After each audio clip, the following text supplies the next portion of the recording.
Bab 1039. Lin Yu melihat bagian belakang Rose pergi, tenggorokannya bergerak, dan dia ingin memanggilnya, tetapi pada akhirnya dia tidak berteriak. Sebaliknya, dia mengangkat tangannya dan memberi isyarat ke arah mana Rose pergi, meskipun Rose tidak bisa melihatnya. Jiarong, dia bersedia mengambil risiko menyinggung dokter misterius untuk menyelamatkanmu dan aku dalam api dan air. Cinta seperti ini sangat berharga. Hu Qingfeng mengulurkan tangannya dan menepuk bahu Lin Yu, dan berkata dengan sangat serius, sedikit terkejut bahwa Lin Yu bahkan memiliki orang kepercayaan seperti itu. Pada saat ini, dia akhirnya tahu mengapa Lin Yu percaya pada Rose. Kali ini, jika bukan karena Rose, berkat informasi Rose, mereka benar-benar tidak tahu bahwa mereka akan menemukan tahun monyet. Rusak. Pada saat ini, Zhu tua di samping bergegas ke atas dan melihat sekeliling, mencari sesuatu, seolah mencari sesuatu, dan berkata dengan cemas, penjaga tanah sudah mati, lalu bagaimana kita mendapatkan keberadaan adik ipar? Apakah Anda ingin memeriksa tubuh penjaga tanah? Mencari petunjuk. Saat Hu Qingfeng mendengar ini, tiba-tiba jantungnya bergerak-gerak, dan wajahnya langsung memucat. Ya. Meski kematian Tuwei bukan sayang, petunjuk keberadaan kekasihnya langsung pecah saat Tuwei itu meninggal. Tuan Ho, apakah Tuwei memberitahu Anda keberadaan adik ipar Anda? Old Forzu buru-buru menoleh ke Lin Yu dan bertanya. Tidak. Lin Yu menggelengkan kepalanya, dan kemudian berkata, meskipun dia menolak untuk mengatakan lokasi pasti dari saudara iparnya, dia mengungkapkan sedikit informasi kepada saya. Selama kita menghabiskan waktu mencari berdasarkan informasi ini, kita harus dapat menemukan saudara ipar perempuan itu. Oh, informasi apa? Mata Hu Qingfeng berbinar dan bertanya dengan cemas. Rumah sakit jiwa. Lin Yu berkata dengan suara yang dalam, dia mengatakan kepadaku bahwa dia menyembunyikan saudara iparnya di rumah sakit jiwa. Dia akan membawa kita untuk menemukannya langsung setelah dia keluar. Sekarang tampaknya kita hanya dapat mengirim orang untuk mencarinya dari keluarga demi keluarga. Ketika Hu Qingfeng mendengar kata-kata itu, ekspresinya penuh kegembiraan, dan dia buru-buru berkata, oke. Saya akan mengatur seseorang untuk menemukannya.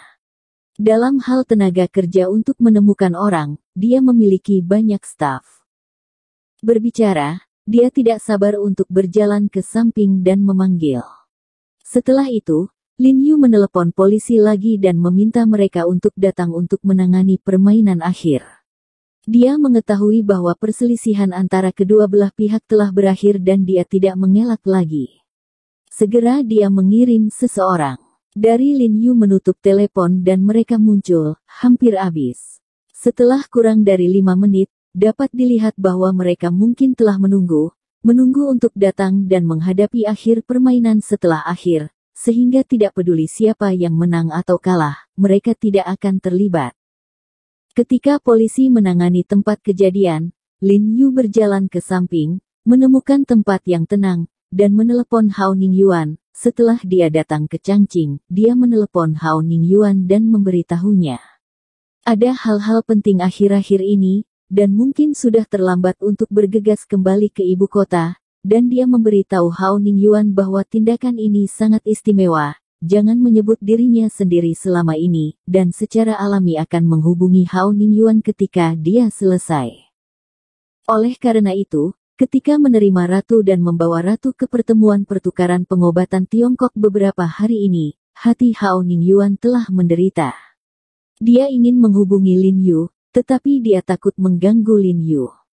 Setelah menerima panggilan Lin Yu, Hao Ningyuan sangat bersemangat. Dia bertanya dengan penuh semangat, Karong, kamu akhirnya menelepon, kapan kamu akan kembali? Apa yang kamu lakukan? Butuh beberapa hari setelah kamu pergi, dan kamu masih tidak bisa menelepon kamu. Telepon. Lin Yu tersenyum, tidak menjawab, dan langsung bertanya, Paman Hao, apakah Yang Mulia Ratu sudah pergi? Enggak. Hao Ningyuan buru-buru berkata, Ratu datang ke sini terutama untuk melihat Anda dan Rong Hesu, jadi saya menundanya untuk Anda selama beberapa hari, tetapi Anda tidak bisa terlalu lama. Apa yang saya katakan kepada mereka adalah bahwa Anda pergi ke daerah pegunungan untuk mengobati beberapa jenis penyakit menular. Saya pergi, tetapi Anda tidak dapat menyembuhkan penyakit untuk waktu yang lama, jika tidak orang akan meragukan keterampilan medis Anda. Tenang, Paman Hao, aku akan kembali besok. Lin Yu buru-buru berkata, apakah Rong Hesu kembali? Jangan besok, Jia Rong, sejauh yang aku tahu, Rong Hesu sepertinya akan terbang kembali ke Sen Han Hai besok siang. Hao Ningyuan buru-buru berkata, pada kenyataannya, jika Lin Yu tidak meneleponnya malam ini, dia akan menelepon Lin Yu juga. Anda tahu, sangat sulit untuk bergaul dengan rubah tua Rong Hesu. Sayang sekali kesempatan ini disia-siakan dengan cara ini, jadi dia berharap Lin Yu bisa terbang kembali dalam semalam. Tapi malam ini, Lin Yu mengerutkan kening dan berpikir sejenak, masih sedikit khawatir, Hu Qingfeng, dan berbisik, Paman Hao, saya pasti akan mengatakannya lagi. Oke, Jia Rong, waktu tidak menunggu siapapun. Hao Ningyuan buru-buru berkata, bahkan jika kamu kembali, kamu mungkin hanya punya waktu setengah pagi untuk melakukannya. Aku yakin aku akan memberitahumu. Lin Yu berkata dengan wajah cemberut, lalu berbalik dan berjalan kembali ke Hu Qingfeng dan yang lainnya, dan bertanya, Saudara Hu, apakah kalian semua baik-baik saja? Tidak apa-apa, jangan bilang, obat dari dokter misterius ini sangat berguna. Hu Qingfeng mengangkat kepalanya dan berkata, karena salep hemostatik yang mereka bawa rusak dan hilang selama pertarungan, dan dosisnya tidak mencukupi, jadi Lin Yu hanya mencari beberapa pil untuk ki padat dan darah bergizi dari orang kulit hitam. Menyerahkannya pada Hu Qingfeng dan yang lainnya, dan setelah membiarkan mereka mengambilnya, luka di tubuh mereka langsung menghentikan darahnya. Bu Cheng, Bai Rentu dan yang lainnya juga menggelengkan kepala mereka pada Lin Yu, menunjukkan bahwa tidak ada yang salah dengan tubuh mereka. Kakak Hu, bisakah kamu menyelesaikan masalah mencari adik ipar? Lin Yu bertanya kepada Hu Qingfeng dengan suara yang dalam, karena Rong Hesu akan meninggalkan ibu kota besok sore, jadi kita. Dia masih di ibu kota. Hu Qingfeng langsung bersemangat ketika mendengar kata-kata itu, dan buru-buru berkata, Jia Rong, kalau begitu kamu segera kembali. Aku tidak perlu mengkhawatirkanmu di sini, karena aku sudah tahu keberadaan kekasihku, aku secara alami dapat menemukannya, kamu kembali dan bunuh Rong Hesu, pencuri anjing adalah bisnisnya. Ketika Bu Cheng, Bai Rentu dan yang lainnya mendengar bahwa Rong Hesu masih berada di ibu kota, cahaya di mata mereka tidak dapat membantu tetapi hati mereka berdenyut-denyut, dan mereka tidak sabar untuk kembali dan menyelesaikan pencuri tua ini.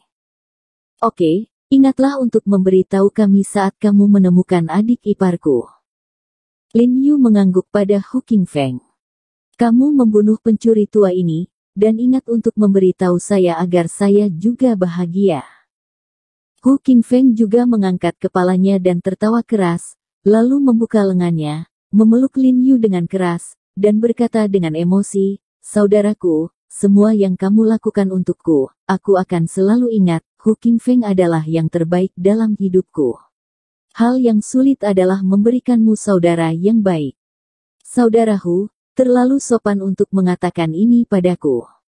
Lin Yu juga menepuk punggung Hu Qingfeng dan berkata, setelah kamu menemukan adik iparmu, ingatlah untuk membawa dia dan Kai Kai kepadaku, dan aku akan menyembuhkan mereka. Ini baik. Hu Qingfeng setuju, lalu memeluk Bu Cheng, Bai Rentu, Chun Seng, Qiuman, dan Zulao. Meski Bai Rentu penuh rasa jijik saat memeluk Bai Rentu, Hu Qingfeng tetap memaksa untuk berpelukan. Dia. Setelah berpisah dengan Hu Qingfeng, Lin Yu tidak menunda-nunda lagi, dan bergegas ke bandara langsung dengan semua orang.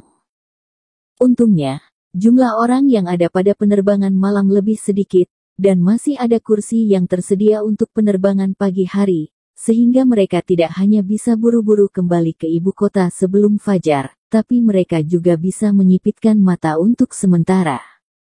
Sambil menunggu di bandara, Lin Yu tidak lupa menghapus SMS yang biasa dia kirim ke Jiang Yan. Barulah dia berdiskusi dengan Bai Rentu, Bu Cheng dan yang lainnya tentang rencana untuk kembali membunuh Rong Hesu besok. Dari mulut Hao Ningyuan, saya mengetahui bahwa hotel tempat Rong Hesu menginap sangat dekat dengan Hotel Ratu, jadi berkat keamanan di sekitar kediaman Ratu, hotel tempat Rong Hesu berada juga sangat aman dan tidak dapat mengambil kesempatan untuk merawatnya. Tangan di atas. Selain itu, Bu Cheng dan Hu Qingfeng sekarang menggunakan kekuatan manusia dalam jumlah besar, dan kekuatan mereka sangat berkurang. Jika mereka bertindak gegabah tanpa rencana khusus, kemungkinan sukses sangat kecil. Jadi tidak peduli bagaimana mereka berdiskusi, Lin Yu dan yang lainnya merasa bahwa waktunya terlalu terburu-buru. Jika mereka diberi 1 hari untuk perencanaan rinci dan istirahat, mereka akan bisa mendapatkan hasil 2 kali lipat dengan setengah usaha ketika mereka bertindak. Lin Yu hanya memanggil Hao Ningyuan dan bertanya dengan suara yang dalam, "Paman Hao, dapatkah kamu memikirkan cara untuk membiarkan Rong Hesu tinggal 1 hari lagi? Jika mereka tidak dapat kembali ke masa lalu, tidak apa-apa, tetapi sekarang setelah dia dapat menangkap ekor kesempatan untuk kembali, dia tidak berdamai untuk membiarkan pencuri tua Rong Hesu pergi dengan selamat."